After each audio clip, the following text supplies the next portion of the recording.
Memoirs of Sherlock Holmes by Sir Arthur Conan Doyle. Adventure 4. The Gloria Scott. "I have some papers here," said my friend Sherlock Holmes, as we sat one winter's night on either side of the fire, "which I really think, Watson, that it would be worth your while to glance over. These are the documents in the extraordinary case of the Gloria Scott, and this is the message which struck Justice of the Peace Trevor dead with horror when he read it." He had picked from a drawer a little tarnished cylinder, and, undoing the tape, he handed me a short note scrawled upon a half-sheet of slate-gray paper. "The supply of game for London is going steadily up," it ran. "Headkeeper Hudson, we believe, has been told to receive all orders for fly paper and for preservation of your hen pheasant's life."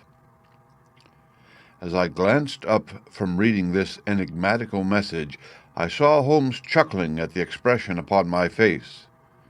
"You look a little bewildered," said he.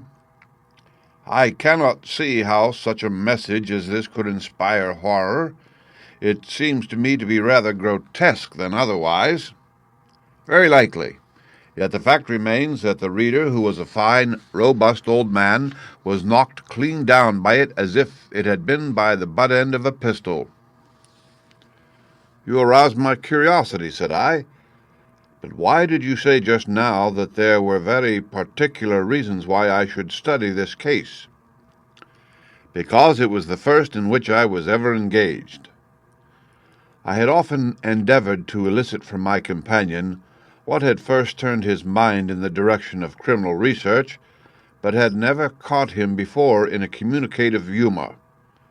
Now he sat forward in this armchair and spread out the documents upon his knees.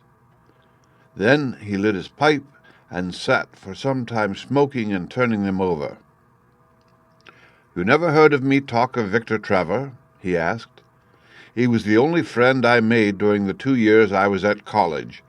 I was never a very sociable fellow, Watson, always rather fond of moping in my rooms and working out my own little methods of thought, so that I never mixed much with men of my year. Bar fencing and boxing, I had few athletic tastes, and then my line of study was quite distinct from that of the other fellows, so that we had no points of contact at all. Trevor was the only man I knew, and that only through the accident of his bull-terrier freezing onto my ankle one morning as I went down to chapel. It was a prosaic way of forming a friendship, but it was effective. I was laid by the heels for 10 days, but Trevor used to come in to inquire after me. At first it was only a minute's chat, but soon his visits lengthened, and before the end of the term we were close friends. He was a hearty, full-blooded fellow, full of spirits and energy, the very opposite to me in most respects, but we had some subjects in common, and it was a bond of union when I found that he was as friendless as I. Finally, he invited me down to his father's place at Donnithorpe in Norfolk, and I accepted his hospitality for a month of the long vacation. Old Trevor was evidently a man of some wealth and consideration, a J.P. and a landed proprietor. Donnithorpe is a little hamlet just to the north of Langmere in the county of the Broads. The house was an old-fashioned, widespread oak-beamed brick building with a fine, lime-lined avenue leading up to it. There was excellent wild duck shooting in the fens, remarkably good fishing, a small but select library, taken over, as I understand, from a former occupant, and a tolerable cook, so that he would be a fastidious man who could not put in a pleasant month there. Trevor Senior was a widower, and my friend his only son. There had been a daughter, I heard, but she had died of diphtheria while on a visit to Birmingham. The father interested me extremely. He was a man of little culture, but with a considerable amount of rude strength, both physically and mentally. He knew hardly any books, but he had travelled far and had seen much of the world, and had remembered all that he had learned. In person he was a thick-set, burly man with a shock of grizzled hair, a brown, weather-beaten face, and blue eyes which were keen to the verge of fierceness. Yet he had a reputation for kindness and charity on the countryside, and was noted for the leniency of his sentences from the bench. One evening, shortly after my arrival, we were sitting over a glass of port after dinner when young Trevor began to talk about those habits of observation and inference which I had already formed into a system, although I had not yet appreciated the part which they were to play in my life. The old man evidently thought that his son was exaggerating in his description of one or two trivial feats which I had performed. "Come now, Mr. Holmes," said he, laughing good-humouredly. "I'm an excellent subject if you can deduce anything from me." "I fear there's not very much," I answered. "I might suggest that you have gone about in fear of some personal attack within the last 12-month. The laugh faded from his lips, and he stared at me in great surprise. "Well, that's true enough," said he. "You know, Victor," turning to his son, "when we broke up that poaching gang, they swore to knife us, and Sir Edward Hawley has actually been attacked. I've always been on my guard since then, though I have no idea how you know it." "You have a very handsome stick," I answered. "By the inscription I observed that you had not had it more than a year, but you have taken some pains to bore the head of it and pour melted lead into the hole so as to make it a more formidable weapon. I argued that you would not take such precautions unless you had some danger to fear." "Anything else?" he asked, smiling. "You have boxed a good deal in your youth." "Right again." "How did you know it? Is my nose knocked a little out of the straight?" "No," said I. "It is your ears. They have the peculiar flattening and thickening which marks the boxing man." "Anything else?" "You have done a good deal of digging by your callosities." "Made all my money at the goldfields." "You have been in New Zealand." "Right again." "You have visited Japan." "Quite true." "And you have been most intimately associated with someone whose initials were J.A. and whom you afterwards were eager to entirely forget." Mr. Trevor stood slowly up, fixed his large blue eyes upon me with a strange, wild stare, and then pitched forward with his face among the nutshells which strewed the cloth in a dead faint. You can imagine, Watson, how shocked both his son and I were. His attack did not last long, however, for when we undid his collar and sprinkled the water from one of the finger-glasses over his face, he gave a gasp or two and sat up. "Ah, boys," said he, forcing a smile, "I hope I haven't frightened you. Strong as I look, there is a weak place in my heart, and it does not take much to knock me over. I don't know how you manage this, Mr. Holmes, but it seems to me that all the detectives of fact and of fancy would be children in your hands. That's your line of life, sir, and you may take the word of a man who has seen something of the world." And that recommendation, with the exaggerated estimate of my ability with which he prefaced it, was, if you will believe me, Watson, the very first thing which ever made me feel that a profession might be made out of what had up to that time been the merest hobby. At the moment, however, I was too much concerned at the sudden illness of my host to think of anything else. "I hope that I have said nothing to pain you," said I. "Well, you certainly touched upon rather a tender point. Might I ask how you know and how much you know?" He spoke now in a half-jesting fashion, but a look of terror still lurked at the back of his eyes. "It is simplicity itself," said I. "When you bared your arm to draw that fish into the boat, I saw that J.A. had been tattooed in the bend of the elbow. The letters were still legible, but it was perfectly clear from their blurred appearance and from the staining of the skin round them that efforts had been made to obliterate them. It was obvious then that those initials had once been very familiar to you and that you had afterwards wished to forget them." "What an eye you have!" he cried with a sigh of relief. "It is just as you say, but we won't talk of it. Of all ghosts, the ghosts of our old lovers are the worst.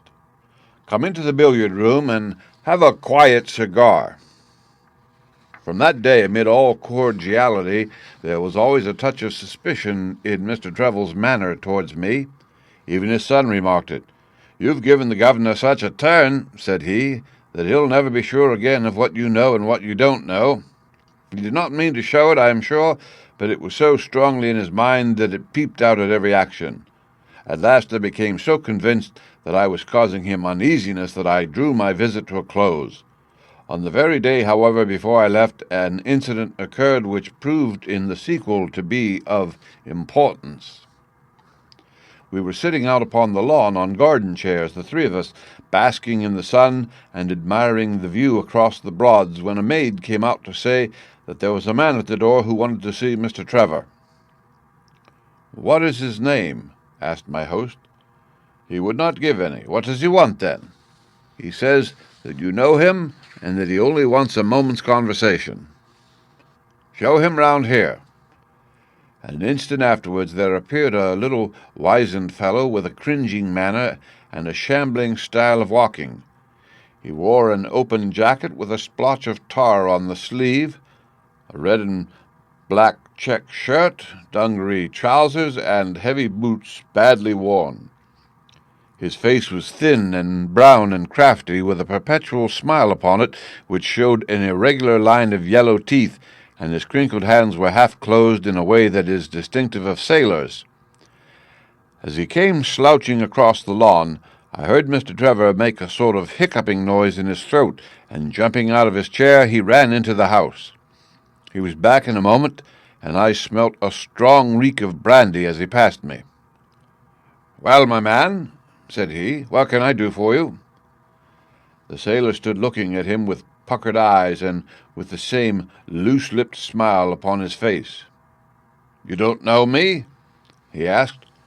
"Why, dear me, it is surely Hudson," said Mr. Trevor in a tone of surprise. "Hudson it is, sir," said the seaman.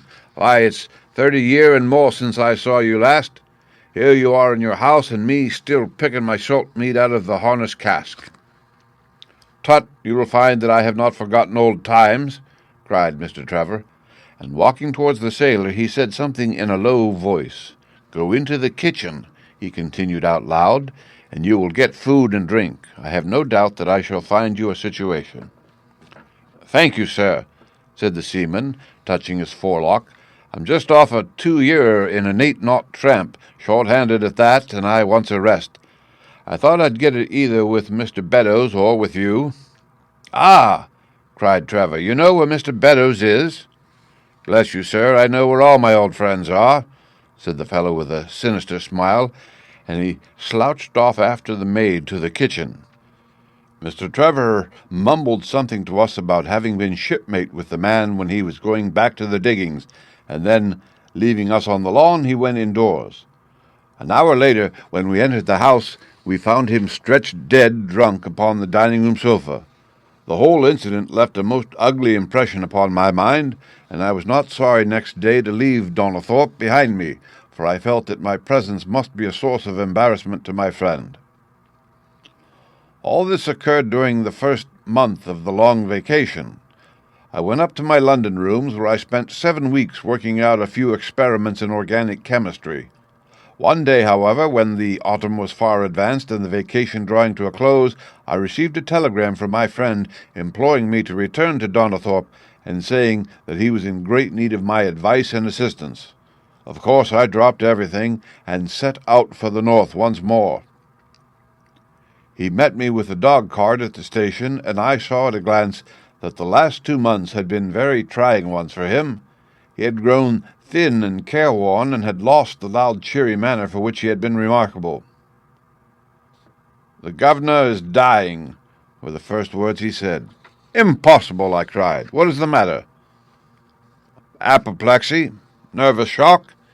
He's been on the verge all day. I doubt if we shall find him alive." I was, as you may think, Watson, horrified at this unexpected news. "What has caused it?" I asked. "Ah, that is the point. Jump in, and we can talk it over while we drive. You remember that fellow who came upon the evening before you left us?" "Perfectly." "Do you know who it was that we let into the house that day?" "I have no idea." "It was the devil, Holmes," he cried. I stared at him in astonishment. Yes, it was the devil himself. We have not had a peaceful hour since, not one. The governor has never held up his head from that evening, and now the life has been crushed out of him, and his heart broken, all through this accursed Hudson. What power had he, then? Ah, that is what I would give so much to know. The kindly, charitable, good old governor, how could he have fallen into the clutches of such a ruffian? But I am so glad that you have come, Holmes. I trust very much to your judgment and discretion, and I know that you will advise me for the best. We were dashing along the smooth white country road with a long stretch of the Broads in front of us glimmering in the red light of the setting sun. From a grove upon our left I could already see the high chimneys and the flagstaff which marked the squire's dwelling. "My father made the fellow gardener," said my companion, and then, as that did not satisfy him, he was promoted to be butler. The house seemed to be at his mercy, and he wandered about and did what he chose in it. The maids complained of his drunken habits and his vile language. The dad raised their wages all round to recompense them for the annoyance. The fellow would take the boat and my father's best gun and treat himself to little shooting trips.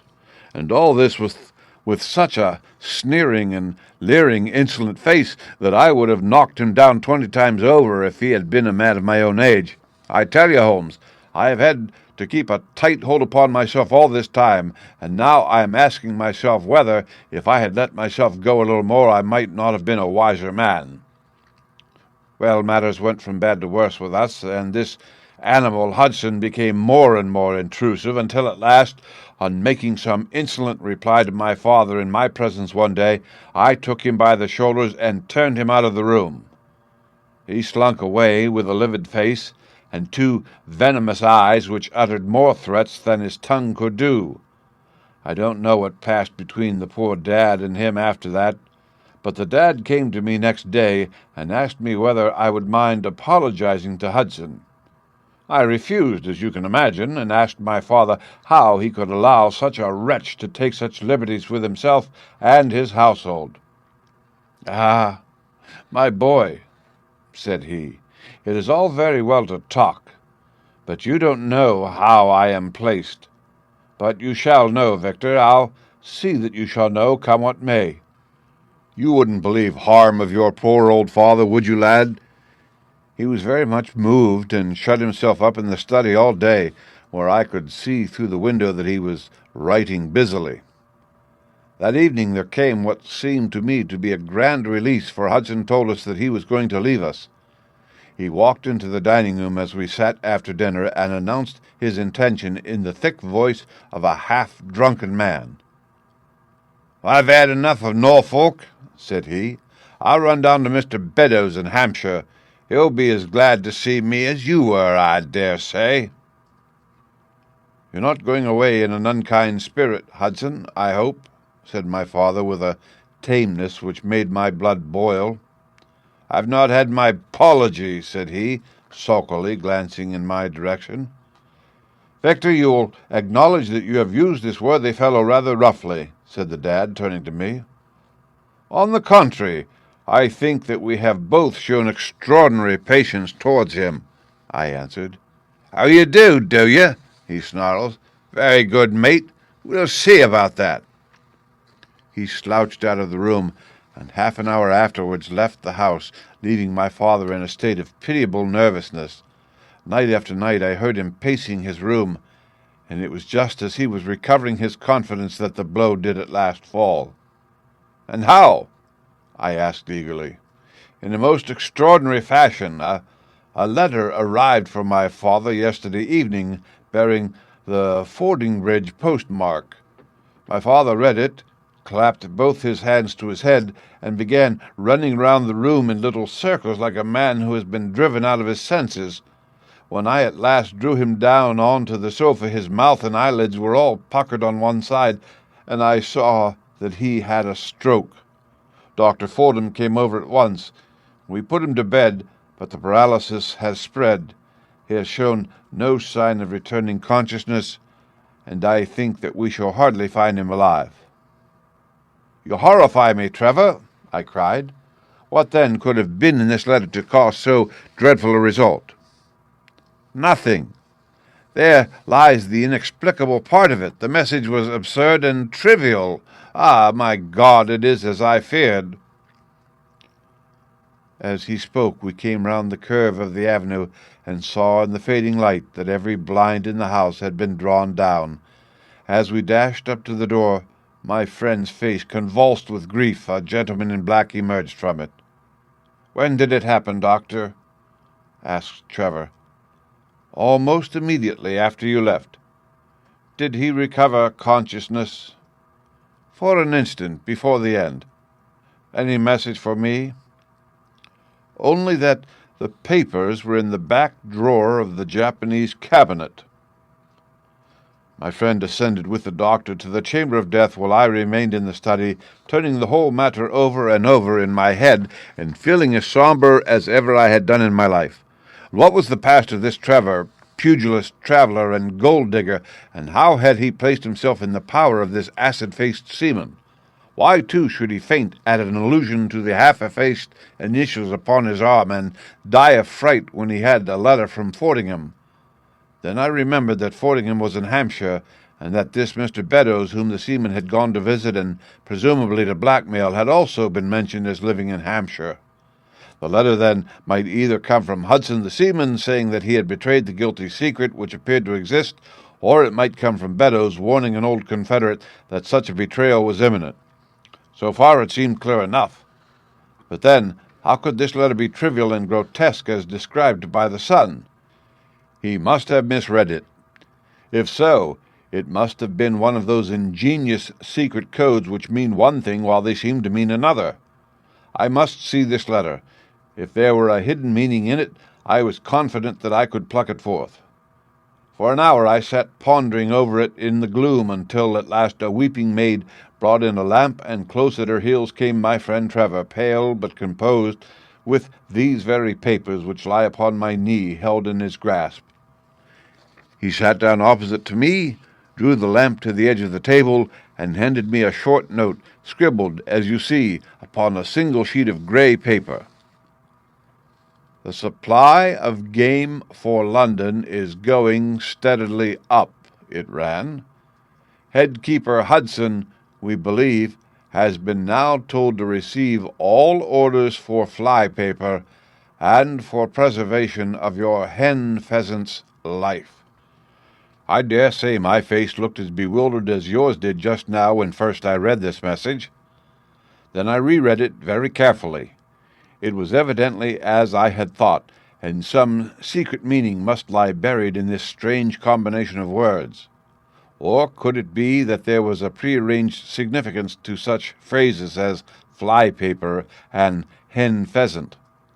Such a meaning would be arbitrary and could not be deduced in any way, and yet I was loath to believe that this was the case, and the presence of the word Hudson seemed to show that the subject of the message was as I had guessed, and that it was from Beddoes rather than the sailor. I tried it backwards, but the combination life's pheasant's hen was not encouraging. Then I tried alternate words, but neither the of for nor supply game London promised to throw any light upon it. And then in an instant the key of the riddle was in my hands, and I saw that every third word, beginning with the first, would give a message which might well drive old Trevor to despair. It was short and terse, the warning, as I now read it to my companion. "The game is up. Hudson has told all. Fly for your life." Victor Trevor sank his face into his shaking hands. "It must be that, I suppose," said he. "This is worse than death, for it means disgrace as well. But what is the meaning of these headkeepers and hen pheasants? It means nothing to the message, but it might mean a good deal to us if we had no other means of discovering the sender. You see that he has begun by writing, 'The game is,' and so on. Afterwards he had to fulfill the prearranged cipher to fill in any two words in each space. He would naturally use the first words which came to his mind, and if there were so many which refer to sport among them, you may be tolerably sure that he is either an ardent shot or interested in breeding. Do you know anything of this Beddoes?" "Why, now that you mention it," said he, "I remember that my poor father used to have an invitation from him to shoot over his preserves every autumn."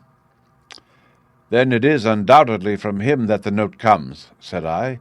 "It only remains for us to find out what this secret was which the sailor Hudson seems to have held over the heads of these two wealthy and respected men." "Alas, Holmes, I fear that it is one of sin and shame," cried my friend. "But from you I shall have no secrets. Here is the statement which was drawn up by my father when he knew that the danger from Hudson had become imminent. I found it in the Japanese cabinet, as he told the doctor. Take it and read it to me, for I have neither the strength nor the courage to do it myself." "These are the very papers, Watson, which he handed to me, and I will read them to you as I read them in the old study that night to him. They are endorsed outside, as you see. Some particulars of the voyage of the bark Gloria from her leaving Falmouth on the 8th October 1855 to her destruction in north latitude 15 degrees 20 minutes west, longitude 25 degrees 14 minutes on November 6th. It is in the form of a letter, and runs in this way: "My dear son, now that approaching disgrace begins to darken the closing years of my life, I can write with all truth and honesty that it is not the terror of the law, it is not the loss of my position in the county, nor is it my fall in the eyes of all who have known me which cuts me to the heart, but it is the thought that you should come to blush for me, you who love me, and who have seldom, I hope, had reason to do other than respect me. But if the blow falls which is forever hanging over me, then I should wish you to read this, that you might have known straight from me how far I have been to blame.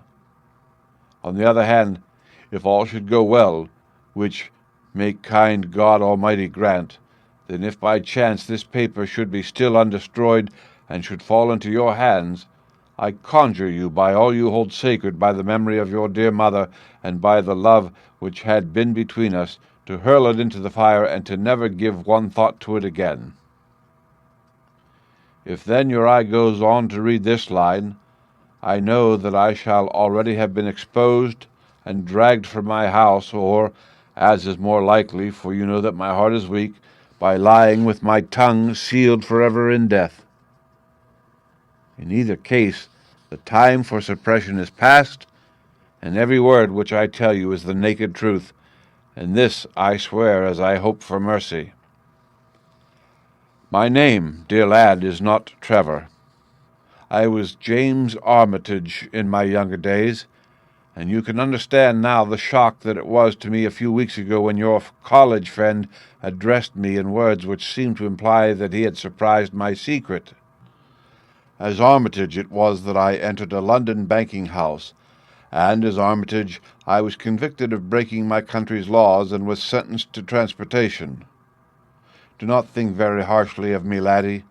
It was a debt of honour so called which I had to pay, and I used money which was not my own to do it, in the certainty that I could replace it before there could be any possibility of its being missed. But the most dreadful ill luck pursued me. The money which I had reckoned upon never came to hand, and a premature examination of accounts exposed my deficit. The case might have been dealt leniently with, but the laws were more harshly administered 30 years ago than now, and on my 23rd birthday I found myself chained as a felon with 37 other convicts 'tween decks of the bark Gloria, bound for Australia. It was the year 55 when the Crimean War was at its height, and the old convict ships had been largely used as transports in the Black Sea. The government was compelled, therefore, to use smaller and less suitable vessels for sending out their prisoners. The Gloria had been in the Chinese tea trade, But she was an old-fashioned, heavy-bowed, broad-beamed craft, and the new clippers had cut her out. She was a 500-ton boat, and beside her 38 jailbirds she carried 26 of a crew, 18 soldiers, a captain, 3 mates, a doctor, a chaplain, and 4 warders. Nearly 100 souls were in her, all told, when we set sail from Falmouth. The partitions between the cells of the convicts, instead of being of thick oak, as is usual in convict ships, was quite thin and frail.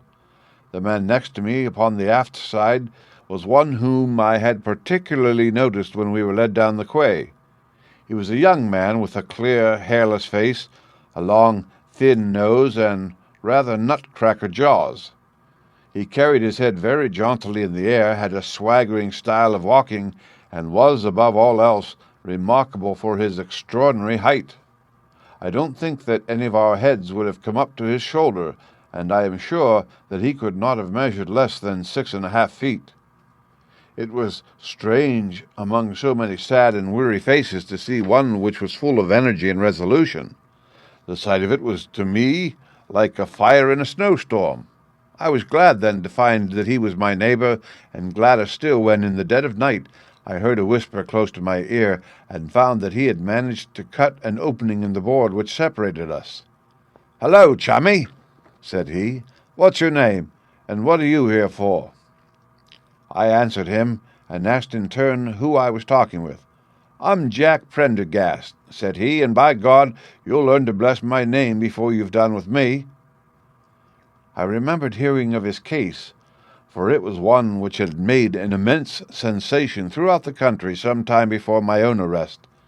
He was a man of good family and of great ability, but of incurably vicious habits, who had, by an ingenious system of fraud, obtained huge sums of money from the leading London merchants. "Ha! You remember my case," said he proudly. "Very well indeed." "Then maybe you remember something queer about it." "What was that, then?" "I had nearly $250,000, hadn't I?" "So it was said. But none was recovered, eh?" "No." "Well, where do you suppose the balance is?" he asked. "I have no idea," said I. "Right between my finger and my thumb," he cried. "By God, I've got more pounds to my name than you've hairs on your head. And if you've money, my son, and know how to handle it and spread it, you can do anything. Now, you don't think it likely that a man who could do anything is going to wear his breeches out sitting in the stinking hold of a rat-gutted, beetle-ridden, mouldy old coffin of a China coaster? No, sir. Such a man will look after himself, and will look after his chums. You may lay to that. You hold on to him, and you may kiss the book that he'll haul you through. Ha ha!" That was his style of talk, and at first I thought it meant nothing, but after a while, when he had tested me and sworn me in with all possible solemnity, he let me understand that there really was a plot to gain command of the vessel. A dozen of the prisoners had hatched it before they came aboard. Prendergast was the leader, and his money was the motive power.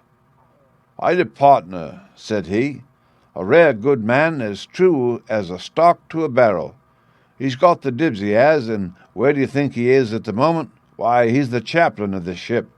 The chaplain, no less. Ha!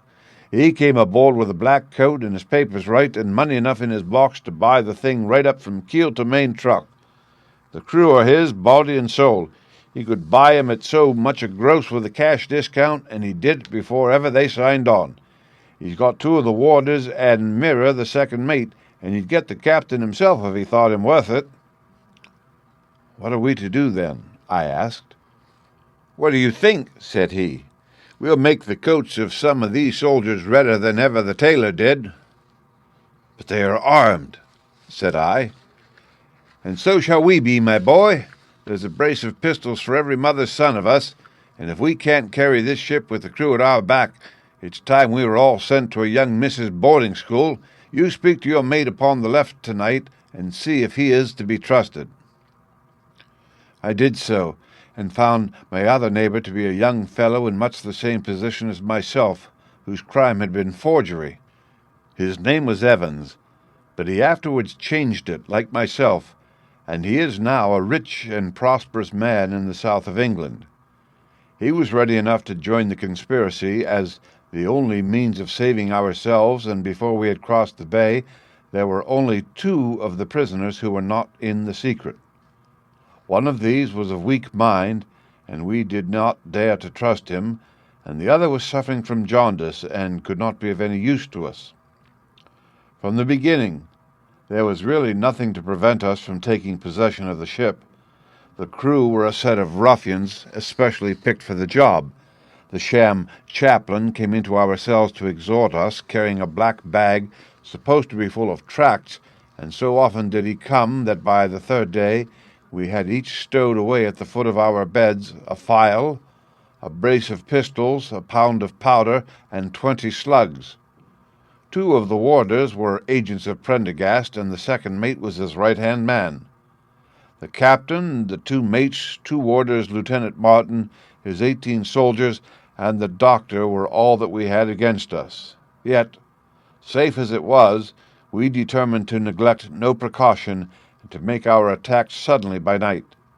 It came, however, more quickly than we expected, and in this way.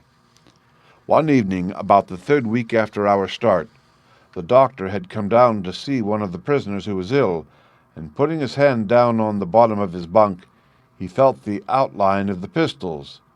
If he had been silent, he might have blown the whole thing, but he was a nervous little chap, so he gave a cry of surprise and turned so pale that the man knew what was up in an instant and seized him. He was gagged before he could give the alarm and tied down upon the bed.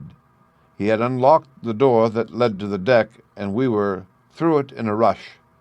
The 2 sentries were shot down, and so was a corporal who came running to see what was the matter. There were 2 more soldiers at the door of the stateroom, and their muskets seemed not to be loaded, for they never fired upon us, and they were shot while trying to fix their bayonets. Then we rushed on into the captain's cabin, but as we pushed open the door, there was an explosion from within, and there he lay with his brains smeared over the chart of the Atlantic, which was pinned upon the table, while the chaplain stood with a smoking pistol in his hand at his elbow. The 2 mates had both been seized by the crew, and the whole business seemed to be settled.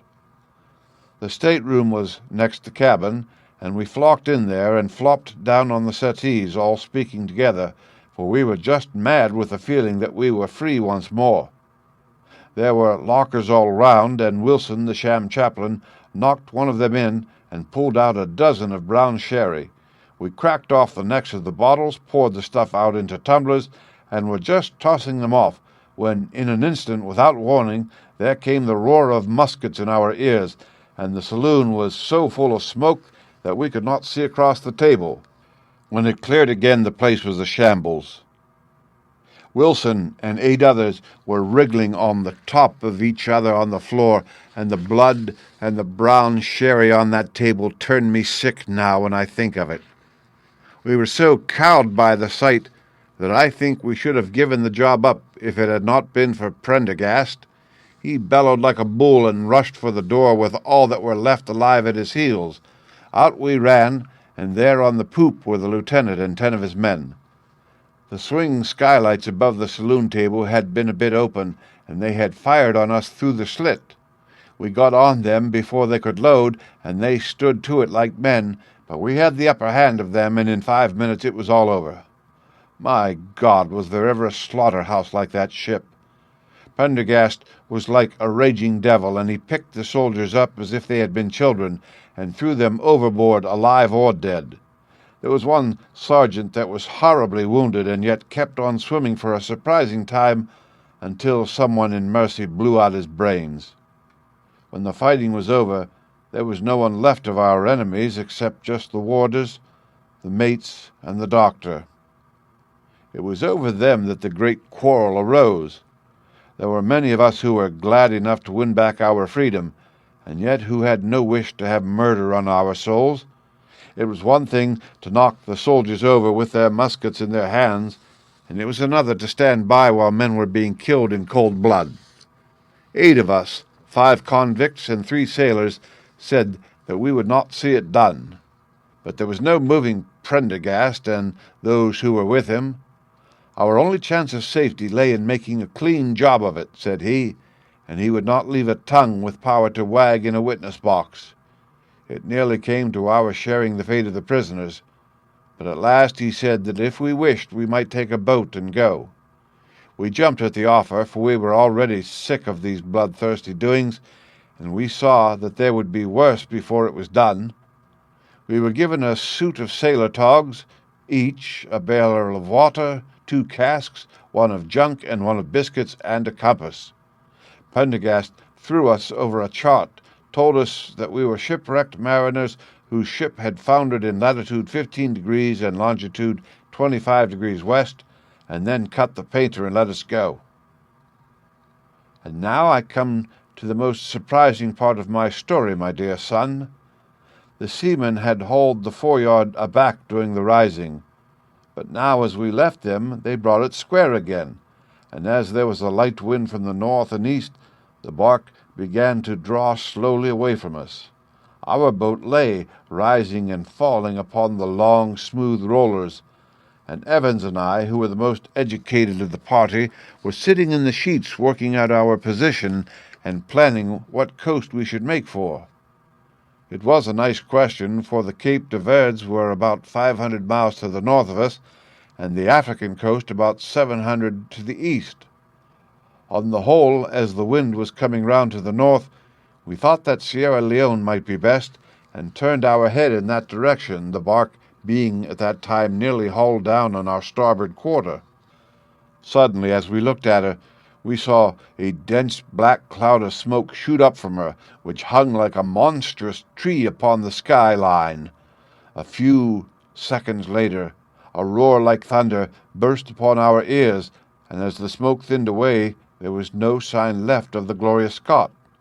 In an instant we swept the boat's head round again and pulled with all our strength for the place where the haze still trailing over the water marked the scene of the catastrophe. It was a long hour before we reached it, and at first we feared that we had come too late to save anyone. A splintered boat and a number of crates and fragments of spars rising and falling on the waves showed us where the vessel had foundered, but there was no sign of life, and we had turned away in despair when we heard a cry for help, and saw at some distance a piece of wreckage with a man lying stretched across it. When we pulled him aboard the boat, he proved to be a young seaman of the name of Hudson, who was so burned and exhausted that he could give us no account of what had happened until the following morning. It seemed that after we had left, Prendergast and his gang had proceeded to put to death the 5 remaining prisoners. The 2 warders had been shot and thrown overboard, and so also had the 3rd mate. Prendergast then descended into the 'tween decks and with his own hands cut the throat of the unfortunate surgeon. There only remained the 1st mate, who was a bold and active man. When he saw the convict approaching him with a bloody knife in his hand, he kicked off his bonds, which he had somehow contrived to loosen, and rushing down the deck he plunged into the after-hold. A dozen convicts, who descended with their pistols in search of him, found him with a matchbox in his hand, seated beside an open powder barrel, which was one of 100 carried on board, and swearing that he would blow all hands up if he were in any way molested. An instant later the explosion occurred, though Hudson thought it was caused by the misdirected bullet of one of the convicts rather than the mate's match. Be the cause what it may, it was the end of the Gloria Scott and of the rabble who held command of her. Such, in a few words, my dear boy, is the history of this terrible business in which I was involved. Next day we were picked up for the brig Hotspur, bound for Australia, whose captain found no difficulty in believing that we were the survivors of a passenger ship which had foundered. The transport ship Gloria Scott was set down by the Admiralty as being lost at sea, and no word has ever leaked out as to her true fate. After an excellent voyage, the Hotspur landed us at Sydney, where Evans and I changed our names and made our way to the diggings, where, among the crowds who were gathered from all nations, we had no difficulty in losing our former identities. The rest I need not relate. We prospered, we travelled, we came back as rich colonials to England, and we bought country estates. For more than 20 years we have led peaceful and useful lives, and we hoped that our past was forever buried. Imagine then my feelings when, in the seaman who came to us, I recognized instantly the man who had been picked off the wreck. He had tracked us down somehow, and had set himself to live upon our fears. You will understand now how it was that I strove to keep the peace with him, and you will in some measure sympathize with me in the fears which filled me now that he has gone from me to his other victim with threats upon his tongue. Underneath is written in a hand so shaky as to be hardly legible, Beddoes writes in cipher to say H has told all. Sweet Lord, have mercy on our souls. That was the narrative which I read that night to young Trevor, and I think, Watson, that under the circumstances it was a dramatic one. The good fellow was heartbroken at it, and went out to the Terai tea planting, where I hear that he is doing well. As to the sailor and Beddoes, neither of them was ever heard of again after that day on which the letter of warning was written. They both disappeared utterly and completely. No complaint had been lodged with the police, so that Beddoes had mistaken a threat for a deed. Hudson had been seen lurking about, and it was believed by the police that he had done away with Beddoes and had fled. For myself, I believe that the truth was exactly the opposite. I think that it is most probable that Beddoes, pushed to desperation, and believing himself to have been already betrayed, had revenged himself upon Hudson, and had fled from the country with as much money as he could lay his hands on. Those are the facts of the case, Doctor, and if they are of any use to your collection, I am sure that they are very heartily at your service. The End. Read by Rick Kistner for Lit2Go on the web at fcit.usf.edu.